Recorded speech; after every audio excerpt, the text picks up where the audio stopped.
Hey everyone, Mike here from The Art of Guitar. I'm here again with a Fix This Band series episode. I had a lot of people asking when the next one's going to be.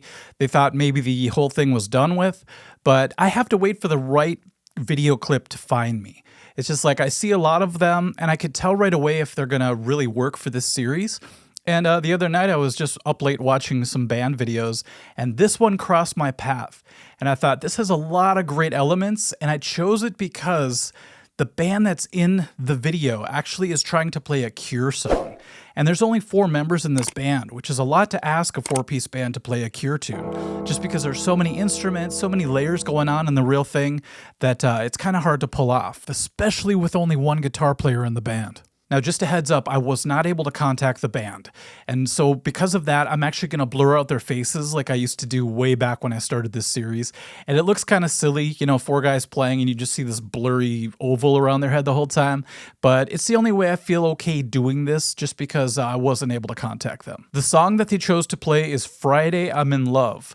Now, out of all the Cure songs, this one's really playable for bands. But still, with a 4-piece band, it's really a tough thing to pull off. So let's get started. I can tell right away from the first shot that they're in some sort of red rehearsal room. I think there's an audience watching. At the end you could hear some claps and stuff. But it's weird, if you look through those windows, in the back it almost looks like a gymnasium on the other side. So I'm not sure if they're at like some rec center or something. It does say rec room on the side, I guess. So I guess that makes sense. Mystery solved. Okay, let's get started. Check out this intro.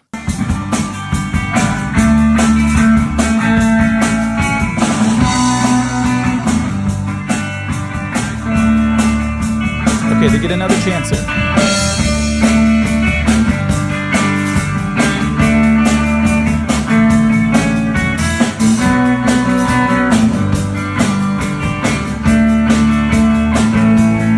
The very first thing that I noticed, besides the drums, I'll get to that in a second, is that the singer seems to be messing with his phone.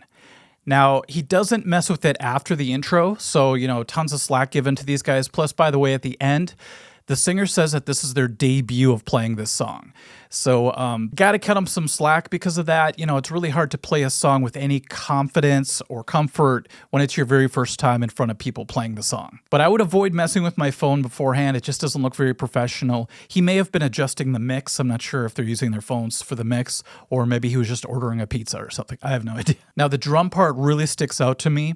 And, I'm always a stickler for kick drum patterns. When it comes to this song, you have to nail the kick pattern. So what this guy is doing is he's doing more of like a kick, snare, kick, snare, kick, snare. And that's a little too straightforward. To really capture the Friday I'm in Love groove, I actually think of it as a Cure groove, actually. You have to hit the kick drum on the and of the 4. So you have to do the kick, snare, kick, snare, kick, snare, kick, snare. It gives it a whole different kind of vibe. I played it earlier in the other room. Check this out.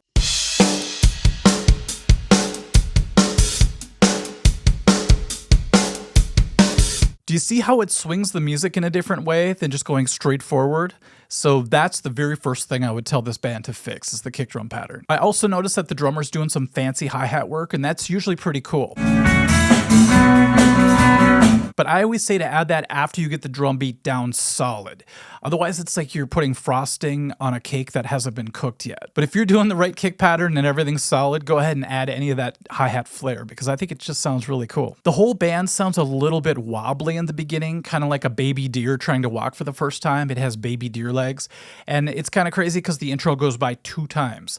And so they had all that time to get it together, and they finally do right before the vocals come in. So it's almost perfect timing. Let's talk about this poor guitar player, because he has a lot on his plate. There's tons of weight. I would say the most weight is on his shoulders, because he has to cover all those parts. If you listen, there's keyboards, there's other guitars playing along with it, there's synthesizers, everything going on in the Cure. And I have to hand it to him, he's trying to do some of the melodic lines and play the chords at the same time. But I think one of the biggest issues is that his tone is too dry. He's trying to do all these sounds with a clean sound electric guitar. The least you can do is add some effects to fatten it up a little bit. Here's what I'd recommend: chorus, reverb, and a little bit of delay. So I have my guitar set up like that right now. So here's what I have. See how it has that tail at the end of it? What that's going to do is it's going to take up space. And for this guy, that's going to be your best friend, is taking up space. And then what I would recommend is keep doing what you're doing, but try to hold the chords out a little bit more as you play those melodic lines. It's going to help fill the space once again a little bit better. So here's what I mean. If you go like this in the top, see, that sounds pretty decent. And I'm holding out the G as I play the melodic lines. So anytime you can have anything underneath your melodic lines, that's great. For the chords, I'd go. Hear how the G chord holds out underneath all that? Back to the D. Now this part is kind of tough, but I would go. Just hold that first finger bar across that A chord and just do the melodic line above it. If you happen to hit other strings while you're doing the walk down, that's totally fine because it's all part of the chord. B minor to G, I wouldn't go too crazy. I'd just do maybe a... Notice I'm leaving the E string open. So I'm doing a G chord like this, a G5 chord, taking off my pinky to get that extra bit of color in there. Then to the D again. Then to A, before you do this again. I love that the bass player is wearing a wristband. It's funny, just something as simple as that can make you look more like you belong on stage. I really wish, though, that he would have done drop D. That's not a lot to ask a bass player because you just have to real quick. It looks like he has a tuner on his pedal board. So just drop that E down to D, and all of a sudden you can hit those really sweet low D notes that are actually in the song. Okay, let's check out verse 1. I don't care if my face blue. Wow, doesn't he sound like the singer for Bare Naked Ladies? Before the fall of Rome. It's like the first thing I heard. Okay, sorry. Thursday, I don't care about you. It's Friday, I'm in love. Monday, you can't fall apart. Tuesday, Wednesday, break my heart. Oh, Thursday doesn't mean it's God, it's Friday, I'm in love. The bass player is not doing any backup vocals for some reason on this first verse. And later on in the song, he does kick in. So I think it's really odd that he doesn't do it right away. Because if you listen to the real song, there's backing vocals in the first verse. Friday, I'm in love. Okay, let's go to the first chorus part.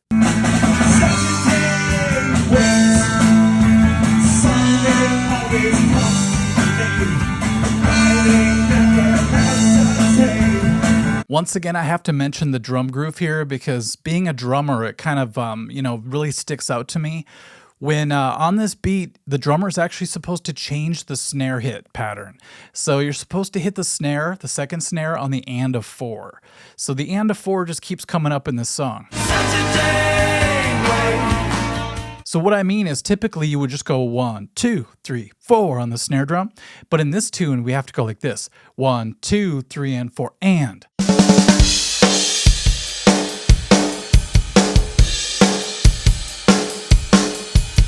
So with that displaced snare, it really grabs the riff in a really interesting way. In the chorus, if I were the guitar player, I would just hold out huge chords. Because you've been doing all these, arpeggio movements, like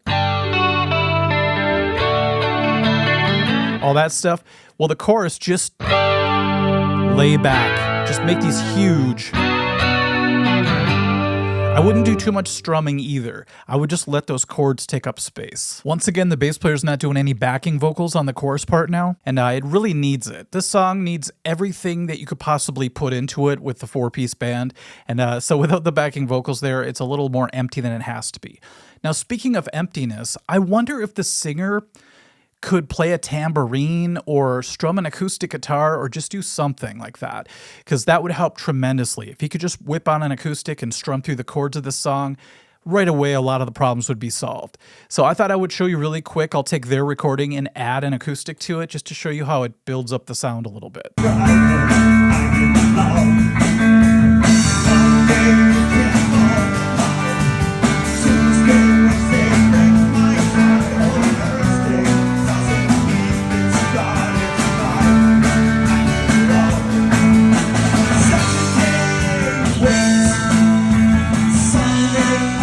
drummer did something really subtle that if you play drums, you recognize it right away. And that's the song switch to the chorus part. I call it the chorus part. And he stayed on the hi-hat, but then he switches to the ride.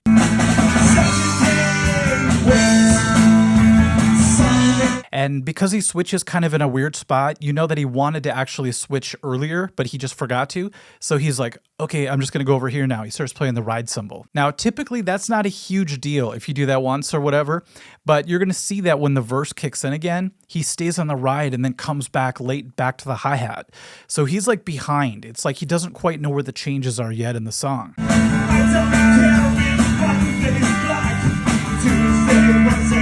Right there.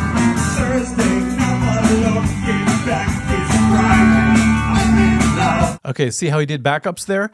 Now, when he sings backups, he actually sounds really good. He's hitting the right pitch, he's singing out, he's not holding back. So having those in the beginning of the song would have been really great. All right, we're up to the guitar solo break part.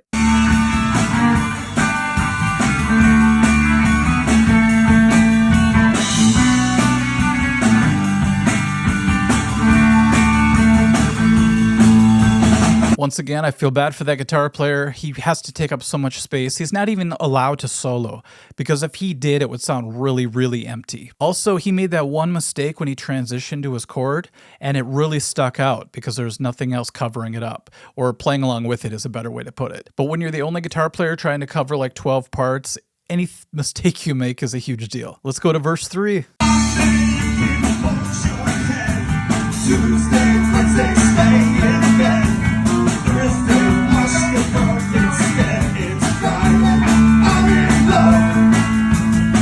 That time the drummer went to the hi-hat right on time and it sounded 1,000 times better. Something weird happens though with the backing vocals. The bass player starts to sing along with the verse, which isn't actually happening in the real song, and then he sings the wrong words, and you just hear it deviate for a second. But he doesn't like stop or anything, he just keeps going through it. So you gotta give him credit for trying. But for a part that's not really there, I'd probably just leave it out, because if you don't know the words, it's just going to cause chaos. I'm going to bring it back just a little bit because the transition here is kind of interesting. So we're at verse 3.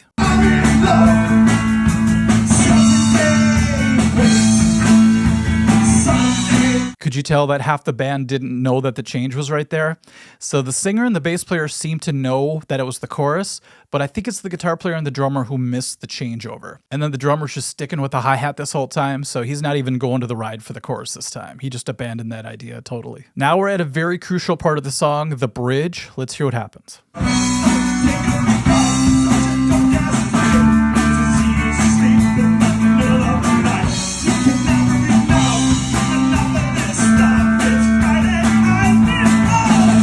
I was worried about that high vocal part, but he pulled it off. You know, he has an interesting tone to his voice, so as he got higher and higher, he sounded more and more like the guy from Bare Naked Ladies. It's uncanny to me. Now, for the bridge is the time to finally just let some open strings do the work. Here's what I mean. It's B, C, D, A. Those are the chords. And what I would do is I would play a B power chord and just let the open strings, the first and second strings, ring out. Actually, you could do it up here too. It'd be fatter. Move it up to C power chord. It's interesting, isn't it? You're going to have some interesting colors in there. So I'm muting, by the way, the third string for the most of this. I'm just letting it be the power chord plus the high two strings. So we get... Sounds like a Satriani chord. Move it up to D. Down to A. Here you could use the middle finger if you want to on that C sharp to get a huge chord off that. So you're getting this giant sound with little effort.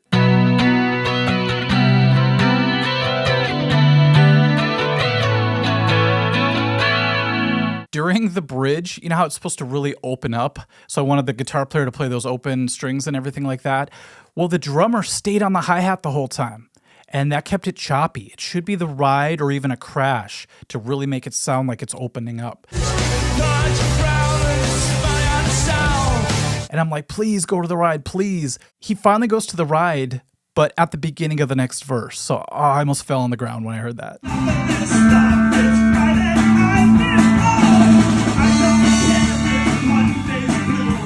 It's kind of sad because during the bridge of this song, there is a vocal harmony going on through most of it. And the bass player just kind of checks out in the vocal department here. But that's a long passage to harmonize, but I think it really needs to be in there. We're on to verse 4.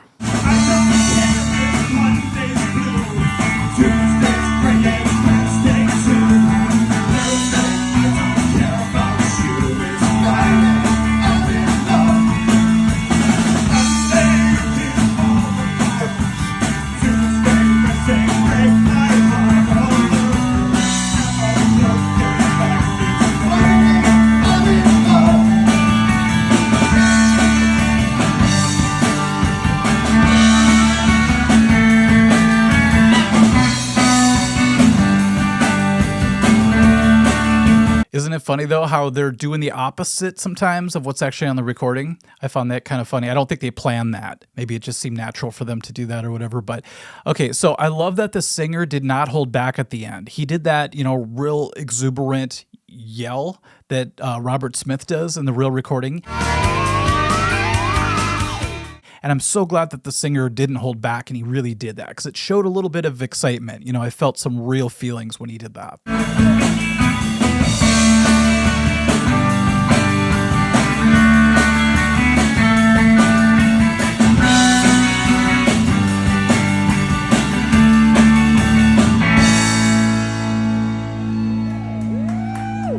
That was our debut. All right, I kind of felt bad for the guitar player. They were panning in on him, and he just looked like he was under a lot of pressure trying to keep everything on the rails. I think it would have helped a lot if the singer would have done what Robert Smith does in the recording and do some more vocal ad-libs at the end. Holding out some ahs and, doing some melodic stuff with it to cover more ground. That's the theme of the day. Let's cover more ground. This is kind of nitpicky, but the real version of the song ends on the upbeat. So it's like 1 and 2 and 3 and 4 and a lot of ands of 4 in this song. But this band is ending on the downbeat.